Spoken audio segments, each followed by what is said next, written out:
Welcome back to the morning show here on Arise News. Just before we bring on our next guest, to inform our viewers that unfortunately Mr. Peter Obi is unable to join us this morning on the morning show.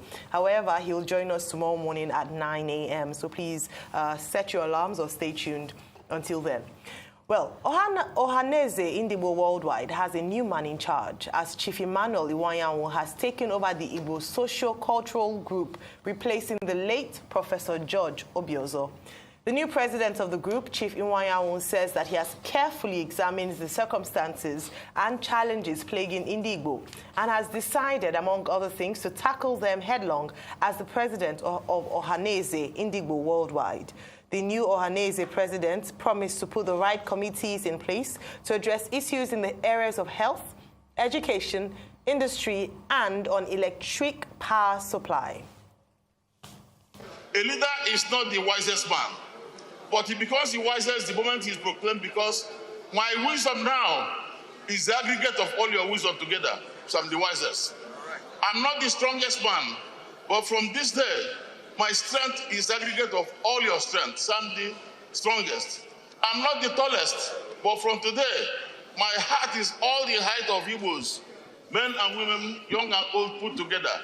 So I want to assure you that this job, I'm going to rise to the challenge. It's going to be a collective responsibility. I'm going to work with everybody, and I can be rest assured that we are not going to fail. So today is a great day for all people to come together to stand behind him. You will know that going forward from here, you will be expecting a very firm and resolute leadership from ndigbo. He's not expecting anything from anybody at his age. He's over 80 now, and with that age, Iwuanyanwu has been a multi-millionaire and billionaire over the years. So he's not somebody who can come down to offer anything to abandon his people. Joining us on the morning show this morning to discuss his inauguration as the new president of Ohaneze ndigbo and all he hopes to achieve during his tenure is Chief Emmanuel Iwuanyanwu. Good morning and welcome to the morning show. Good morning, sir. Good morning. Thank you for joining us. Well, congratulations on your inauguration yesterday by the Imeobe and your emergence as the President General of the Ohaneze ndigbo Worldwide. You had said in some of your remarks that your ambition was to have been President of the Federal Republic of Nigeria, but now you are President General of Ohaneze ndigbo Worldwide. Well, President is President. How do you feel, and what are your plans? Well, thank you very much. I think, is that Ruben? Is Yes, that Ruben talking to me? Yes, sir. Morning, sir. Okay, Ruben. Ruben, well, we're all friends and colleagues. I'm glad to meet you once more. I want to thank Arise Television for this opportunity, and please, my best regards to our dear friend and colleague Ndoka.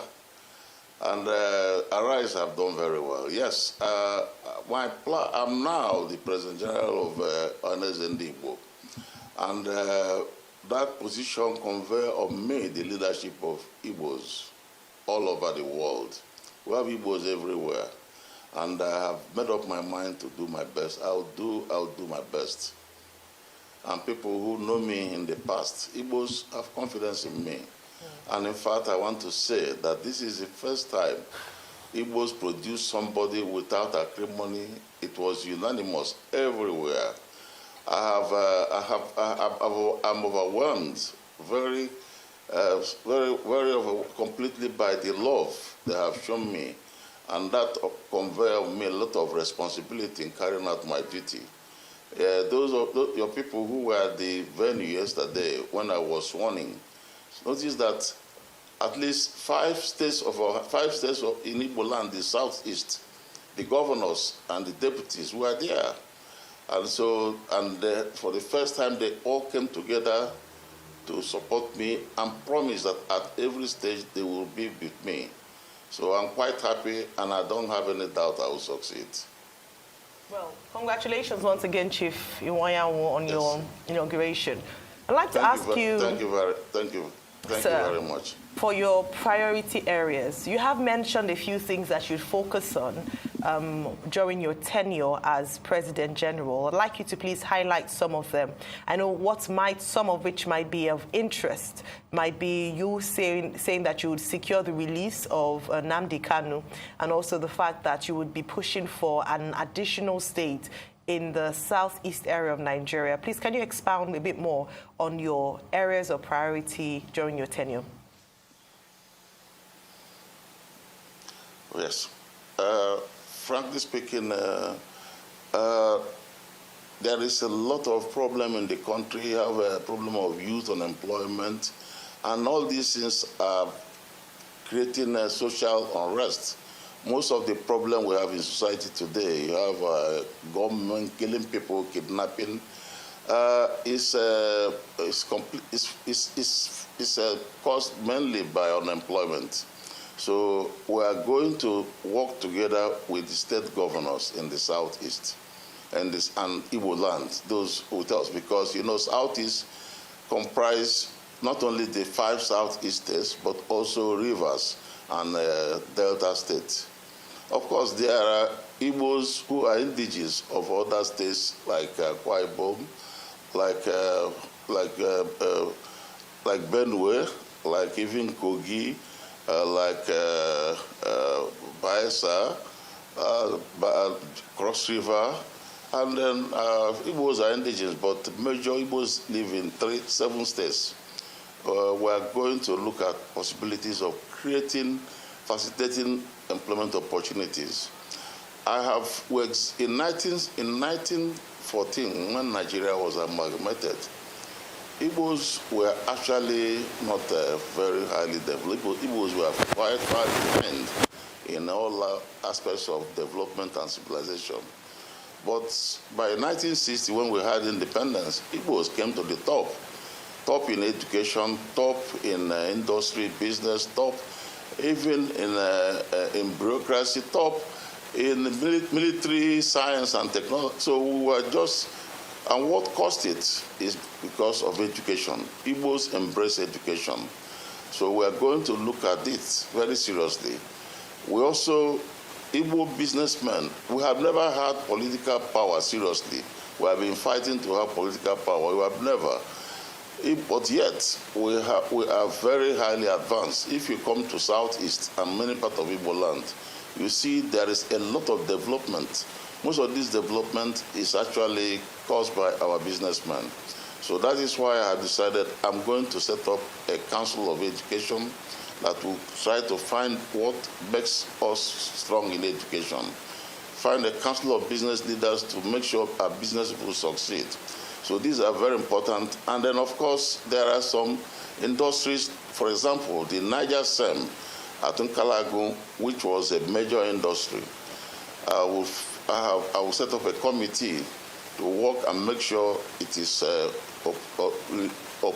will start production before the end of the year. And in fact, the raw material for cement is mainly limestone. We have a lot of it in Igbo land. We have limestone in Imo. We have limestone in Abia, in Enugu, in Ebonyi. I think even part of Anambra. So we're going to do that. And also, I commissioned a study on power. Power is a problem in Southeast. I commissioned a study on power, and they brought me very wonderful result that we can generate power very cheaply with coal, especially at this time when diesel is very costly. And coal is there in abundance in Enugu State. So I have further investigated, and people told me that in fact the coal in Enugu is one of the best. It's better than most of the coal. There are many other parts of the world that you still use coal for energy. So we are going to explore the possibility of mining the coal and then using it to get power, especially now. National Assembly has done a good job by removing power from the for making it in the concurrent list. So that's a very good job National Assembly did. We are going to take advantage, and when we do this, I think our people will be very, very happy. Well, talking about Nnamdi Kanu, it has to do with our security. Now, Nnamdi Kanu has been incarcerated for quite a long time. We actually, our position is that, the law should take its turn, but the law, the court have released him. The court have released him, and we in Ohanese and ndigbo feel that there is no justifiable reason whatsoever to still keep him in prison when he has been released. So that is why we think he should be released. And in fact, it's a problem to us when it's not released, because the young people who actually support him, there's no doubt about it, that Nnamdi Kanu has a lot of support from younger people in this country. I mean, especially in our area, who feel that they are not getting what they should get in Nigeria. But we have been telling them that things were doing well, that when they look at the aggregate, Igbos have done well in terms of business, in terms of economy and so on. So if Nnamdi Kanu is reduced, it's going to reduce the problems we have in the security problem in the southeast. And it is my intention to organize what I call security summit. Peace summit. I want to have a peace summit. A peace summit where we will invite all the groups that are agitating for one thing or the other. Then make them to embrace peace, so that they stop killing and murdering people. And we can't organize a peace summit if Nnamdi Kanu is still in detention, because it will not work. And especially when his case has been examined by the court of the land, and the court have said that Nnamdi Kanu should be released. So it is the view of Ohanese and ndigbo, an appeal we are making to Buhari to give us that gift of releasing Nnamdi Kanu before he leaves before his expiration of his 29th of May. Okay, so that is our desire, and that is our desire. Okay. Yes. Okay, sir, Abi, good to see you, and congratulations. I wanted to ask. Okay, go ahead. Please finish up your thoughts. Go ahead, sir. Yes. No, we wanted to say that it's an appeal we are making to the president. We want to emphasize that the president, in fact, we must acknowledge that the president has done quite a number of things for us. He has the Niger Bridge is completed. The road from Enugu to Port Harcourt is wearing a new look. And recently, the president has done a thing that is very critical, not only to Ohanese and ndigbo, but to the nation. The approval of dredging of the Uguta Lake to carry level, which is a joint project of Imo State government and the Nigerian Navy, which have been approved by the federal government, is a very important thing to the Igbos. Igbos are it shows that Buhari actually loves us. Time has passed when people say Buhari, we know he loves us. We know he loves us, and he has done a lot in other states, because I've been in touch with the state governors. The state governors have told me most of the things Buhari have done for them. And for all this, I thank Buhari. But I'm appealing to Buhari to do me one favor, to do us one favor, to release Nnamdi Kanu before 29th of May. If he does that, we will now be fully happy, we'll feel very happy. And every Igbo person is anxiously expecting this. When this is done, if we see anybody then killing or doing any evil, then we know it's a criminal.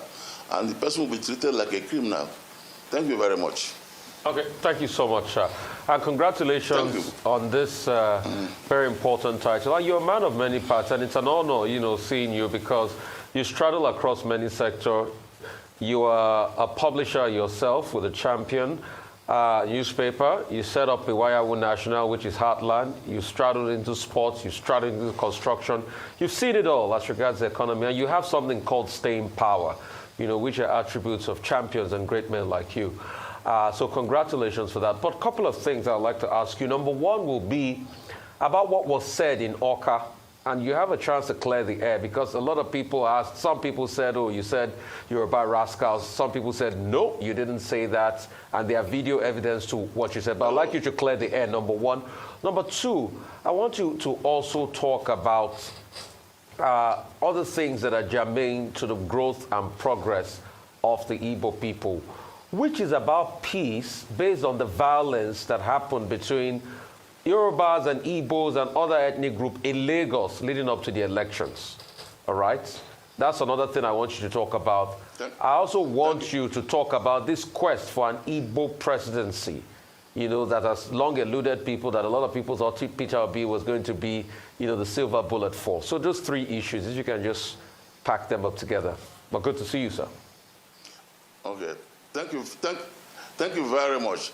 Now, at Awka, when the governor was celebrating his 25th year anniversary, I was the chairman. And then prior to that, I had a lot of complaints from Igbos in Lagos. Igbos in Lagos, most of them were contemplating moving away from Lagos. They felt they were unsafe. They felt they were threatened. Some of their children, when they go to school, they don't say that, if they say they are Igbos, they receive hostility from people. And some of them, at times, even instead of this, they don't want to say the Igbos. They say it was a very embarrassing situation. I had to put a call to some of prominent Yoruba leaders who are my friends. And after discussing with them, I was convinced that there was no problem whatsoever between Igbos and Yorubas. But rather, people I described as political rascals. People I describe as political rascals were the people who were causing all those things. It's not, they're just doing it for personal motives. Nothing to do with the relationship between Igbos and Yorubas, which had been very good.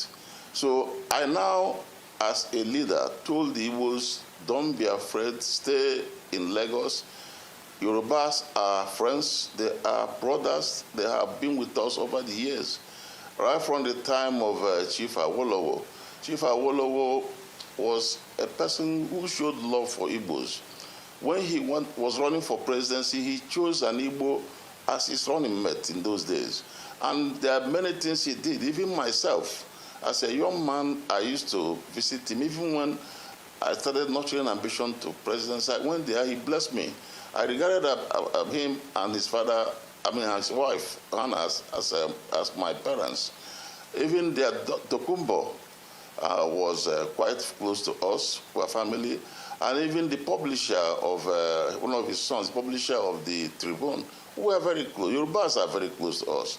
The late Abiola was one of my best friends and so on. We were very close together. And in fact, I knew Tinubu through Abiola. So Yorubas are close. I told our people they should step back. But I was surprised to see somebody manipulate the story. It was completely manipulated. There was the place I said the Yorubas are not at war with Igbos. Somebody just cut off, he just removed the thing. If you listen to that news, they've said there is a gap. After Yorubas are, you will see a space, political rascal. Somebody just fix it. And it's a very serious thing in Nigeria, very dangerous, that people can manipulate stories, fix stories. Media, I think Arise was there at Awka, Channel was there, many other media, they were there. And they recorded what I said was transmitted live. I never said, I didn't at all say Yorubas are political rascals. I never said that. I only said that those who are beating Igbos are political rascals. I never used the word Yorubas. But somebody wanted to create crisis between Yorubas and Igbos by cutting off and forging the thing, fabricating it to put Igbos. And I'm very grateful to Senator Shehu Sani. He was the first person who, on his media, released the information that the thing was fabricated. And he drew attention of people to listen to the thing after Yorubas that he will hear some noise below. So somebody just fix it.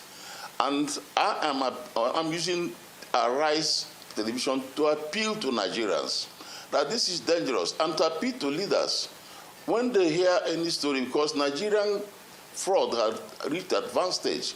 When people can fabricate story with somebody's voice by bringing voices at different times and joining them together, somebody can be sent to jail. Somebody can even be killed by this.